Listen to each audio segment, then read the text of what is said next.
Buckle up, guys.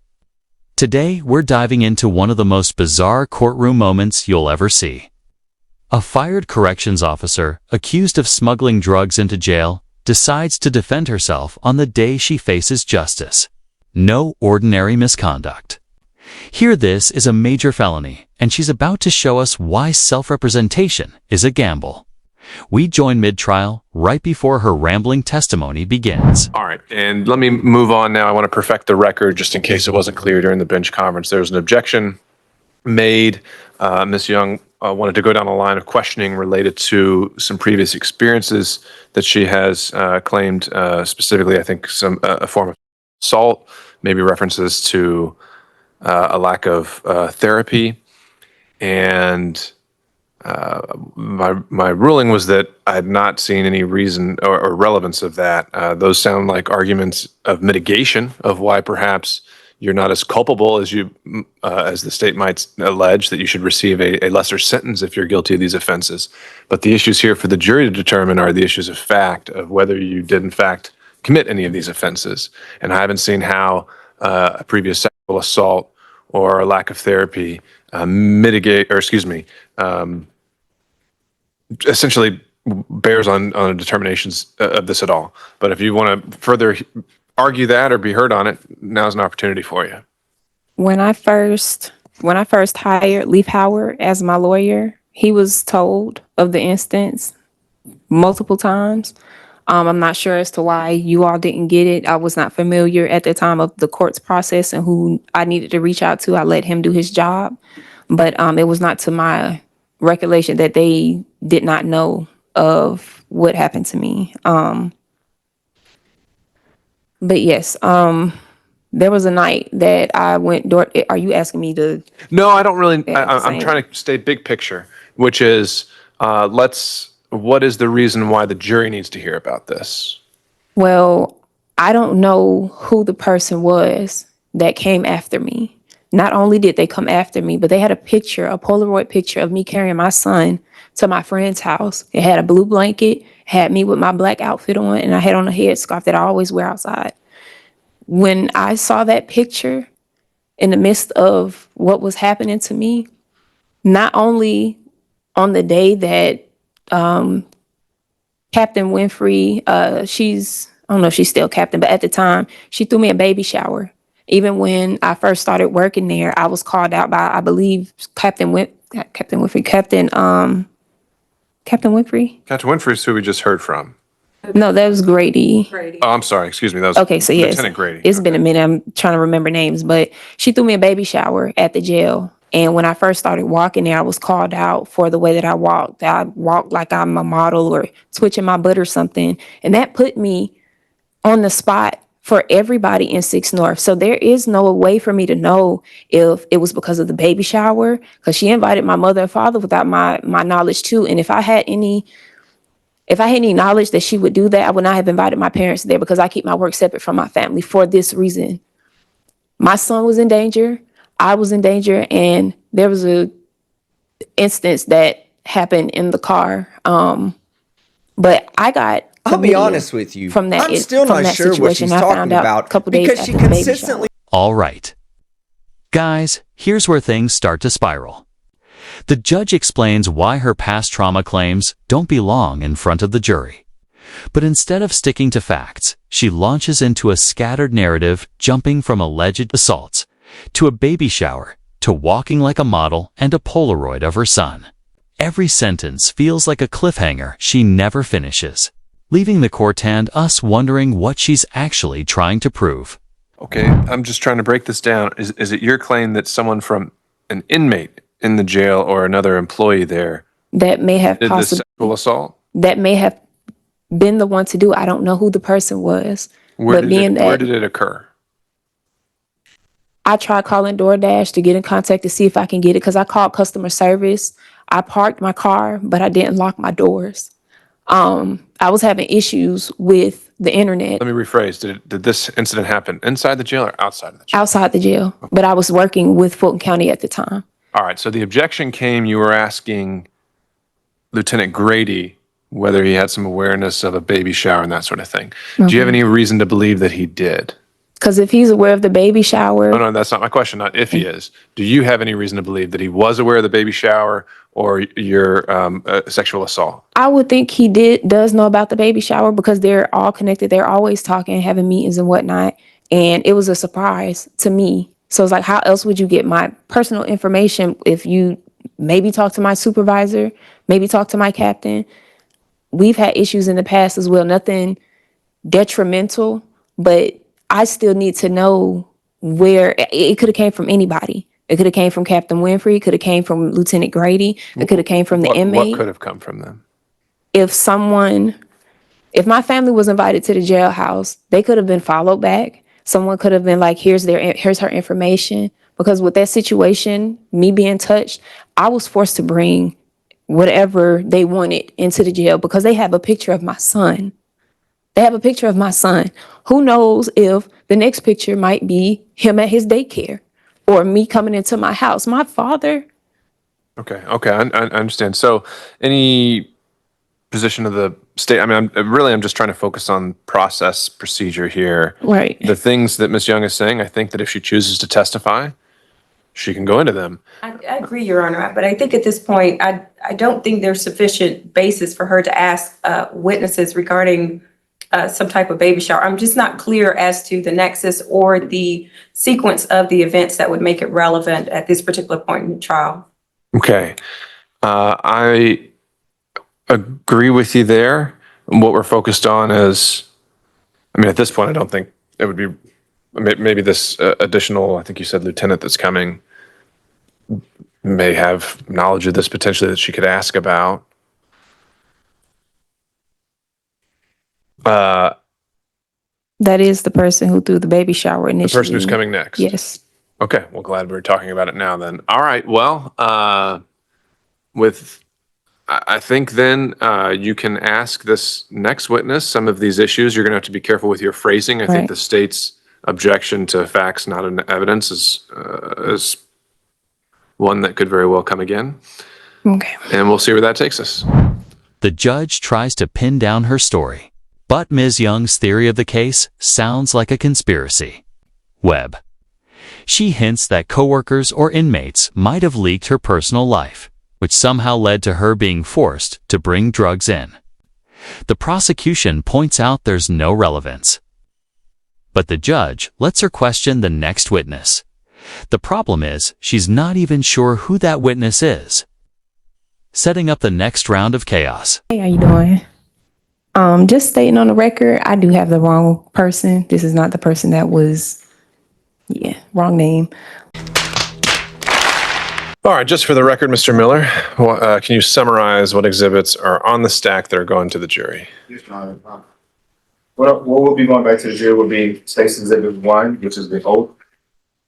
State's Exhibits 3 through 9, which are photographs outside of the jail, as well as the posting. State's Exhibit 12, which is the evidence log. State's Exhibits 22, which is the Caduceus report, and State's Exhibits 23, 24, and 25, which are the GBI lab test results. Everything else is going to be held back? Yes, Your Honor. All right. I'm going to place the redacted indictment, Court's Exhibit 1, and the verdict form, Court's Exhibit 3 on top of that. And then when we have the consolidated charge as Court's Exhibit 4, we'll include that in the stack. And that will be ready to go back to them when we complete the charge. And Your Honor, may I place a copy of the oath? If you've already got it, just make sure you show Ms. Young that before you do so. I mean, it's a bit redundant since it's also Exhibit 1, but all right. So based on what was just said on the record, is there any objection on behalf of the defense as to what would be going back in the jury room during deliberations? I would say the oath of office. I object to it because that signature, I have to look over my own document again. My signature, if I'm not mistaken, I signed something else. I'm sorry, let me rephrase that. That typed signature, I'm going to have to look at my document and make sure it matches because I'm not sure, I'm not too quite sure if that matches what I actually signed when I started working with Fulton County. Here's where confusion turns to courtroom. Absurdity. She releases she's got the wrong witness, then tries to block the jury from seeing her signed oath of office. Claiming the signature might not be hers despite admitting she signed one. The judge moves on, setting a 15-minute recess. Before closings, return time, 1:50 sharp. But remember this moment because it's about to turn into a disappearing act worthy of a bad magic. All right, well, if that's all, the objection I'm hearing is to the authenticity of this document and whether it should be considered by the jury. That ship sailed when it was admitted, and there was no objection. So those being the only grounds, then your objection is overruled, and Exhibit 1 would be going back. Any other objections? No objections. All right.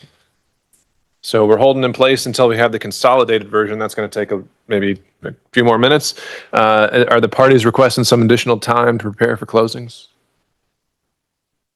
Your Honor, state's ready. I just need a brief bathroom break. Of course. Do you need a PowerPoint or anything else like that? I do, Your Honor. So what I would do is I would just take my laptop, if I can, with me to the podium, and I'll just conduct it that way. You're doing the closing? Yes, Your Honor. Okay. And you're opening and closing? Yes, I'm going to do the close.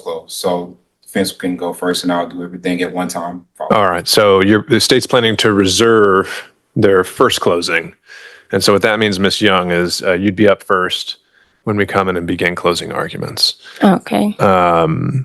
And so we'll just take 15, prepare what you need to, practice your PowerPoint, and just let the jury know about 15 minutes we'll be ready to go.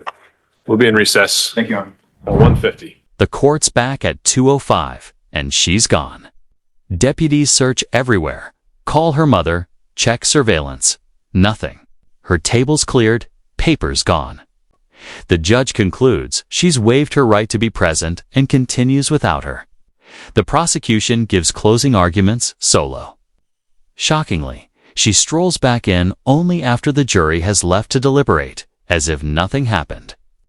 But the court isn't about to let this... All right, we are now back on the record. The time is just before 2:05. It's about 15 minutes past when I instructed the parties to be back at 1:50 to begin closing arguments.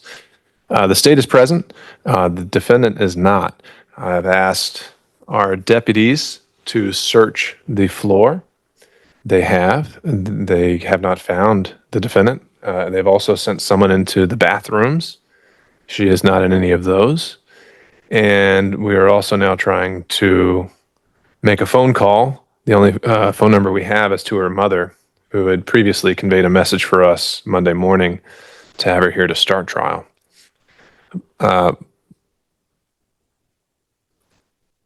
And at this point, we're also going to review security footage to see if she walked out of the front door of the courthouse.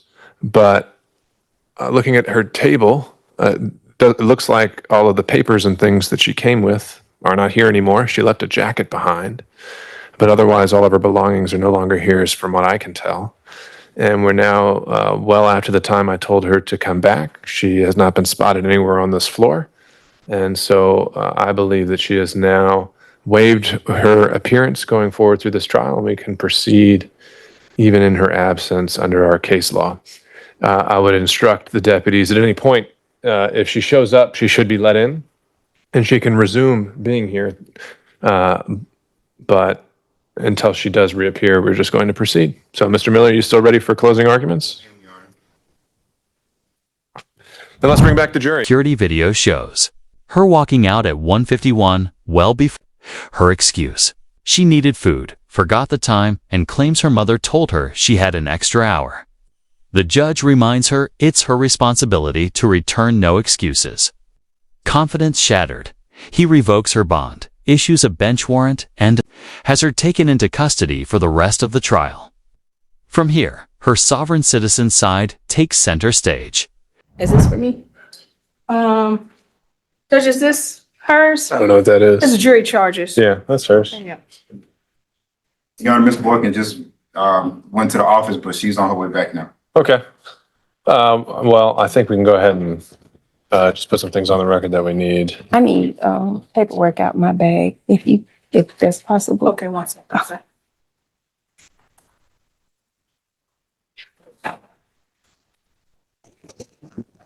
All right, let's go back on the record. And first, I would like to perfect some information we received while we've been here on break during deliberations, which is that I requested Thank you. Lieutenant Lattimore to review surveillance footage to try and help us locate Miss Young, and he was able to see some footage. And so I'd like Lieutenant Lattimore to share with us for the record what he was able to view and what he observed, and then we'll go from there. So you could just describe that for me, Lieutenant Lattimore? Yes, Your Honor. I was able to review footage of Ms. Young exiting the 136 checkpoint at approximately 1:51. And from the checkpoint, she proceeded down Prior Street, which is south of us, and made a left at Mitchell and Prior, and proceeded east on Mitchell up to Washington Street, where we observed her make a right turn. And at that point is when we lost sight of her movement. And this is all through surveillance footage you're reviewing after the fact? Yes, Your Honor. And that's several blocks away from the courthouse. All right. Miss Young, where were you going? Before I answer that, I previously stated that you were in contempt of justice, because of failure or refusal to proceed in equity under exclusive jurisdiction. Did you or did you not acknowledge that we were in equity jurisdiction? If there's anything else you want to say, Miss Young, this is your opportunity to have it on the record. But I'm really not interested in getting into a back and forth. So if you had some kind of emergency come up or something else you needed to address, that's what I was kind of curious about. But otherwise, we're going to move on. I did. I needed something to eat. I haven't really eaten since last night. I'm pregnant and I felt like I was about to pass out a little bit. I did kind of forget what time we had to come back. But I got a call from my mother stating that I was supposed to be back in an hour. So that was what took me so long, because I went to grab something to eat and I was going to come back. But after I got that call, I was like, okay, well, he did extend the time. But there was miscommunication there. So I apologize for that, Your Honor. All right. So I just want to break that down, which is it's now about 4:30, and I think they found you trying to re-enter the courthouse about 20 minutes ago or so closer to 4 o'clock. And so you believe that you got a call from your mother saying you didn't have to be back for an hour. And I think we called around 2 o'clock because we were trying to start closing arguments, as I'd indicated. If I can look at my phone records, she called me and told me that I didn't have to be back until an hour because the court, whoever called her. And I've updated my phone number, email address in the Odyssey system. So I'm not seeing why I'm getting reports that you all are calling my mother and my father instead of the phone number I gave. The jury sends a legal question. But instead of focusing, she derails into equity jurisdiction nonsense, accusing the judge of being in contempt of justice. 2 immediate contempt sentences follow 20 days acute. She keeps going about fee schedules. Finally, the jury returns. Guilty on multiple counts. And that's the wild ride. Folks, if you enjoyed this breakdown, don't forget to like the video, subscribe to the channel, and we'll see you in the next one. All right. Well, I think we've put your explanation on the record. You can, and so that's all well and good. However, I've lost confidence that we can expect you to appear on time for court proceedings, so I've revoked your bond, I've issued a bench warrant, and so you will be in custody pending the outcome of this trial. More to the present business at hand. No, it's not your turn, Miss Young. Oh, okay. I do have Court's Exhibit 5, which I've marked and will tender for the record, which is a question from the jury. It states, and is available for inspection for the parties once I'm done reading it into the record, is there any statutory minimum for possession of a Schedule 1, Schedule 2, or Schedule 4, respectively, where intent to distribute is presumed if you are in possession in excess of such amount? And it's signed by the foreperson And so if either party would like to, if the state would like to see it, you can come up and grab it. And if Ms. Young would like to see it, deputies can take it to her. This is a question from all jurors or specifically? It's from the jury. Okay. And though you're failing or refusing to proceed in equity under exclusive jurisdiction, you acknowledge that on the record as well? All right. My proposed response to this would be Because you can't deny no. that injustice. And that I would just write on the note, no, and that we would refer them to their previous instructions. Technically, there is a presumed amount, but that's for trafficking, and that's not been charged in this indictment. They asked specifically about the intent to distribute, whether that's ever presumed based on the amount. As I understand it, it is not. So I think it would be an accurate statement of law to say no, and then just refer them to their previous charges. Any input? First from the state. So they say a minimum, are they referencing a minimum sentence? An amount? I take the question as a whole. It's a statutory minimum where intent to distribute is presumed. So I know we use minimum in reference to sentences, and that was my first impression as well. But reading it as a whole, it seems to be focused on the evidence of distribution and whether that intent can be presumed based on a minimum amount of drugs. And again, that's where I say the answer to that legally is no. Or actually, I mean, it really just says intent to distribute means intent to unlawfully deliver or sell. So maybe the actual relevant charge would be intent generally, which can be shown in many ways, whether it existed from the proven facts before you. It may be inferred by the proven circumstances or by acts and conduct. So actually, maybe what I would do is say no, and then just reread the intent charge, and then say that they should place no undue emphasis on this charge and only consider it in the context of the charge as a whole. State agrees, Young. All right. Any input from Ms. Young? Yes. So you are not acknowledging the fact that you're in contempt of justice on the record, being that this is equity jurisdiction?